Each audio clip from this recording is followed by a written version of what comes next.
Students, chapter number 5 को हम discuss कर रहे थे और आज जो टॉपिक मैं डिस्कस करूंगी वो ये है कि डिफरेंट ऐसे कौन से वेज हैं जिनके थ्रू पैराफेरल डिवाइसेस से हम डाटा को ट्रांसफ़र करते हैं कंप्यूटर सिस्टम में। देखिए स्टूडेंट्स, डिफरेंट पैराफेरल डिवाइसेस होती हैं। फॉर एग्जांपल कीबोर्ड है, माउस है, स्कैनर है, प्रिंटर है।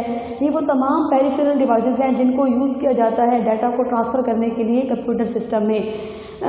तो अब बात ये करते हैं कि किस तरह डाटा को ट्रांसफ़र किया जाता है इन डिवाइसेस के थ्रू। ये जो तमाम डिवाइसेस हैं यानी इनके जो पैराफेरल डिवाइसेस हैं ये स्लो होती हैं सीपीयू की निस्बत। अब सीपीयू की निस्बत ये स्लो होती हैं। देन अगर सीपीयू ने कोई प्रोसेस उठाया, फॉर एग्जांपल मेमोरी में से जब सीपीयू कोई डाटा को उठाता है, कोई प्रोसेस को उठाता है और उस डाटा पर जब वो प्रोसेस कर रहा होता है तो ड्यूरिंग प्रोसेसिंग अगर उस डाटा को इनपुट आउटपुट की नीड होती है, इनपुट आउटपुट ऑपरेशन की नीड होती है, देन जब तक इनपुट आउटपुट ऑपरेशन कंप्लीट नहीं हो जाता तब तक सीपीयू को वेट करना पड़ता है। क्योंकि ये जितनी पैराफेरल डिवाइसेस होती हैं ये स्लो होती हैं सीपीयू की निस्बत, तो सीपीयू को वेट करना पड़ता है। दैट्स वाई सीपीयू का टाइम जब वो वेस्ट हो रहा होता है, क्योंकि सीपीयू वेट पे होता है जब तक डाटा को ट्रांसफ़र ना किया जा रहा हो। तो हमने आज ये डिस्कस करना है कि ऐसे कौन से वेज हैं जिनके थ्रू डाटा को ट्रांसफ़र किया जाना है पैरिफेरल डिवाइसेस से कंप्यूटर सिस्टम में, और कौन सा एक ऐसा वे है जिसमें सीपीयू को इन्वॉल्व किए बगैर ये काम हो जाए और सीपीयू को वेट भी ना करना पड़े। इट इज़ वेरी इंपॉर्टेंट, ये बहुत अहम है टू ट्रांसफ़र डाटा को ट्रांसफ़र करना इन सच अ वे, एक ऐसे वे में दैट सीपीयू टाइम में नॉट बी वेस्टेड, कि सीपीयू का टाइम वेस्ट ना हो while data is being transfer, जब डाटा ट्रांसफ़र किया जा रहा हो, जब डाटा ट्रांसफ़र हो रहा हो between peripheral devices to computer, के पेरिफेरल डिवाइसेस से कंप्यूटर सिस्टम में जब डाटा ट्रांसफ़र किया जा रहा हो उस दौरान सीपीयू का टाइम वेस्ट ना हो। टू वेज हैं, सबसे पहले डिस्कस करते हैं वे number 1, interrupt. Student, interrupt is a signal, interrupt एक सिग्नल है। अब ये सिग्नल किस तरह जनरेट होता है इसको डिस्कस करते हैं। Processor issue a command to an input output devices for input output operation. देखिए सीपीयू प्रोसेसर करता क्या है कि जब कोई प्रोसेस आता है, जब कोई डाटा मेमोरी में आता है, उस डाटा को कैरी करता है सीपीयू, मींस के उस पर प्रोसेस करने के लिए।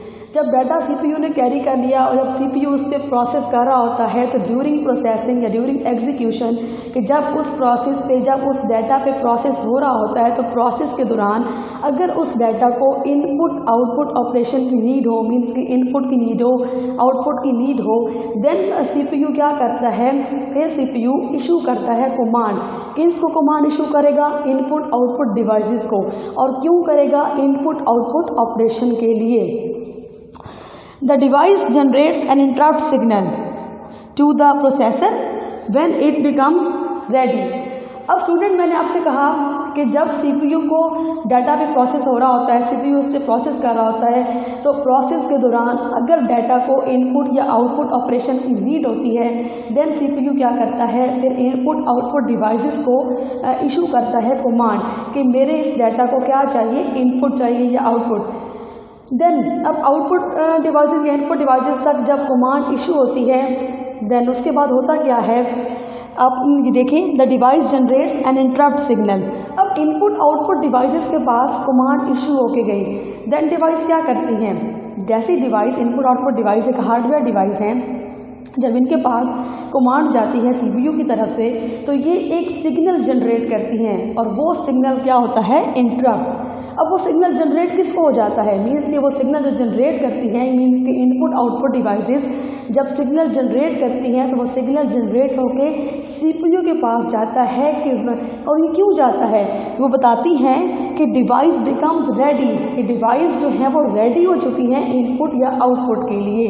मीन्स कि जब सीपीयू को इनपुट या आउटपुट की नीड होती है अपने प्रोसेस के लिए, सीपीयू क्या करता है, एक कमांड इशू करता है इनपुट आउटपुट डिवाइसेस को।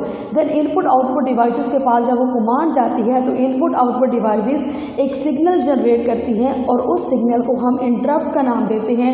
और वो सिग्नल किसके पास जाता है, सीपीयू के पास, ताकि वो इंफॉर्मेशन दे सीपीयू को, इन्फॉर्म करे सीपीयू को कि डिवाइस रेडी है इनपुट के लिए और आउटपुट के लिए।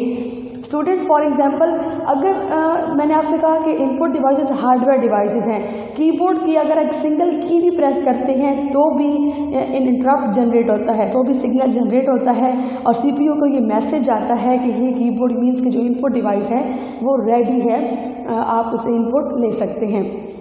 इसी तरह अगर माउस को हम मूव भी करते हैं तो माउस की मूवमेंट से भी इंटरप्ट जनरेट होता है और वो जो सिग्नल मीन्स वो जो इंटरप्ट जनरेट होता है वो सीपीयू को मैसेज देता है कि डिवाइस जो है वो रेडी है इनपुट या आउटपुट के लिए।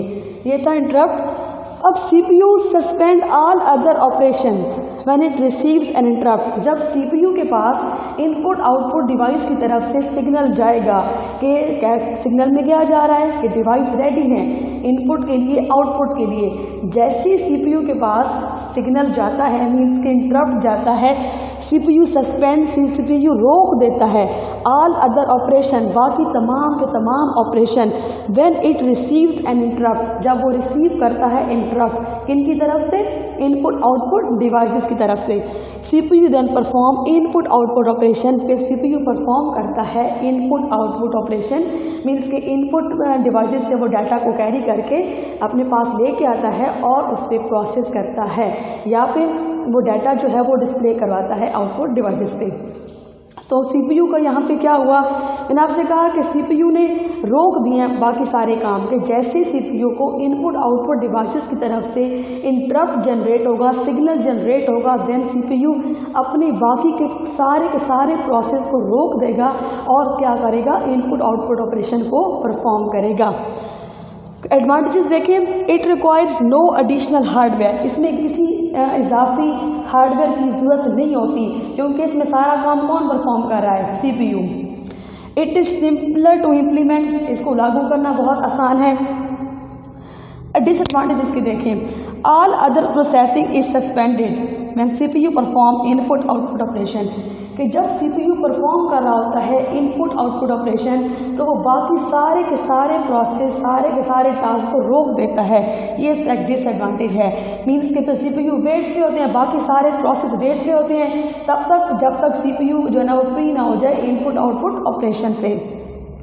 It reduce the overall performance of CPU, और इसमें सीपीयू की ओवरऑल परफॉर्मेंस को कम कर दिया है क्योंकि बच्चे सीपीयू को वेट करना पड़ता है जब तक इनपुट आउटपुट ऑपरेशन कंप्लीट नहीं हो जाता और इससे सीपीयू का टाइम काफ़ी वेस्ट हो रहा होता है।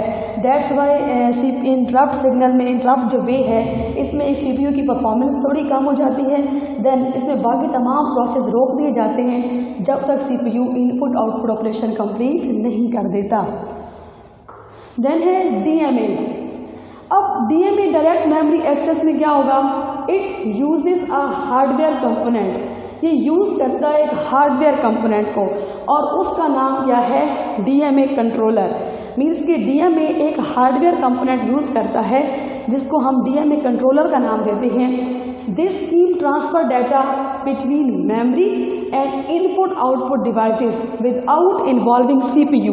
अब ये स्कीम क्या करती है, ये स्कीम डाटा को ट्रांसफ़र करती है इनपुट आउटपुट डिवाइसेस से मेमोरी में बग़ैर सीपीयू को इन्वॉल्व किए। अब इसमें क्या प्रोसेस है स्टूडेंट, जैसे ही सीपीयू ने क्या किया, प्रोसेस को उठाया, डाटा को उठाया मेमोरी में से और उस डाटा पे जब वो प्रोसेस कर रहा होता है तो ड्यूरिंग प्रोसेसिंग अगर उस डाटा को इनपुट या आउटपुट ऑपरेशन की नीड होती है देन सीपीयू क्या करता है, कमांड इशू करता है किसकी, इनपुट आउटपुट ऑपरेशन की, किसको, इनपुट आउटपुट डिवाइसेस को।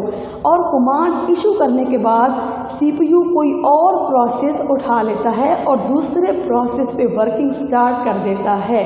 क्यों, जबकि इंटरप्ट में ऐसा नहीं था।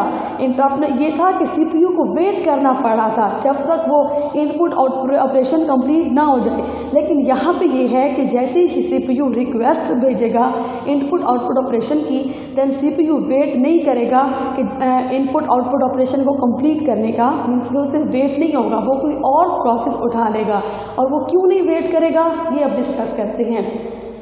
The processor issue command, processor command को इशू करता है when data transfer is required, कि जब इनपुट आउटपुट की नीड होती है, डाटा को ट्रांसफ़र करने की नीड होती है, उस प्रोसेस को, उस डाटा को, मीन्स के जो डाटा मेमोरी से उठाया उस पर जब प्रोसेस हो रहा होता है और अगर उसे इनपुट आउटपुट की नीड होती है तो CPU या प्रोसेसर क्या करता है, कमांड इशू करता है किसको, इनपुट आउटपुट डिवाइसेस को। It can perform other processing, means के कमांड इशू करने के बाद, after issue the command issue करने के बाद फिर CPU वेट नहीं करता, बाकी के प्रोसेस को क्या करता है, परफॉर्म करना स्टार्ट कर देता है। अब इसे वेट क्यों नहीं करना पड़ता, क्योंकि DMA में एक डिवाइस होती है और वो डिवाइस हम कह सकते हैं कि हार्डवेयर यूज़ होता है, हार्डवेयर कंपोनेंट यूज़ होता है जिसको हम कहते हैं कि इनपुट आउटपुट यूनिट। अब DMA क्या करता है, मैंने आपसे कहा कि DMA CPU को बगैर इन्वॉल्व किए इनपुट आउटपुट डिवाइसेस से डाटा को कैरी करके मेमोरी में ले जाता है। जबकि इंटरप्ट में क्या होता था, स्टूडेंट्स के CPU को वेट करना पड़ता था, लेकिन यहाँ पे वेट नहीं करना पड़ता, क्योंकि जब यहाँ पे इनपुट आउटपुट ऑपरेशन कंप्लीट हो जाता है तो इनपुट आउटपुट यूनिट क्या करता है, फिर इनपुट आउटपुट डिवाइसेस से डाटा को कैरी करके लेके मेमोरी में ट्रांसफ़र कर देता है। जबकि यहाँ पे CPU को खुद क्या करना पड़ता था, इनपुट आउटपुट डिवाइसेस से डाटा को कैरी करके मेमोरी में लेके जाना पड़ता था, और जब तक ऑपरेशन कंप्लीट ना होता CPU को वेट करना पड़ता था। लेकिन यहाँ पे एक हार्डवेयर कंपोनेंट यूज़ हो रहा है और वो हार्डवेयर कंपोनेंट क्या है, इनपुट आउटपुट यूनिट।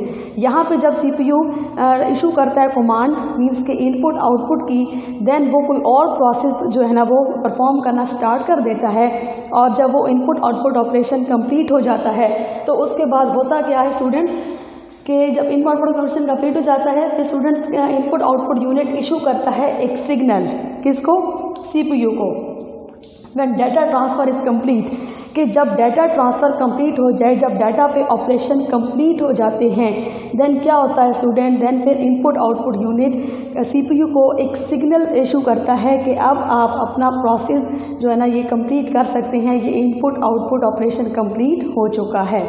इसके एडवांटेजेस क्या हैं, ये इंक्रीज़ किसने कर दी है, ओवरऑल परफॉर्मेंस ऑफ CPU। इसने इंक्रीज़ कैसे किए स्टूडेंट्स, क्योंकि CPU इशू करने के बाद कोई और प्रोसेस उठा लेता है, इसको वेट नहीं करना पड़ता। जब इनपुट आउटपुट ऑपरेशन कंप्लीट हो जाता है then input output unit input output devices से डाटा को कैरी कर लेता है और सिग्नल देता है किसको, CPU को, कि ये ऑपरेशन कंप्लीट हो चुका है, अब आप इस प्रोसेस को दोबारा जो है ना वो स्टार्ट कर सकते हैं, और देन वो प्रोसेस जो है वो अगेन जो उससे कंप्लीट होता है। अब इसमें डिसएडवांटेज स्टूडेंट्स क्या है, ये कम्प्लेक्स है और इसमें हार्डवेयर रिक्वायर्ड होगा, मींस के इनपुट आउटपुट यूनिट रिक्वायर्ड होता है। यहाँ पे हार्डवेयर रिक्वायर्ड नहीं होता, यहाँ पे एडिशनल हार्डवेयर क्यों रिक्वायर्ड होता है, क्योंकि इसमें सारा प्रोसेस जो है वो CPU परफॉर्म कर रहा होता है। यहाँ पे CPU को वेटिंग करनी पड़ती है, मीन्स CPU वेट पे होता है जब तक इनपुट आउटपुट ऑपरेशन कंप्लीट नहीं हो जाता। जबकि यहाँ पे स्टूडेंट CPU कोई और प्रोसेस परफॉर्म करना स्टार्ट कर देता है, क्योंकि जब इनपुट आउटपुट ऑपरेशन हो रहा होता है तो उस दौरान CPU जो है वो बाकी प्रोसेस परफॉर्म कर रहा होता है। देन इनपुट आउटपुट डिवाइसेस से इनपुट आउटपुट यूनिट जो एक हार्डवेयर कंपोनेंट है वो डाटा को कैरी करता है और उसको मेमोरी में ट्रांसफ़र कर देता है। Thank you so much.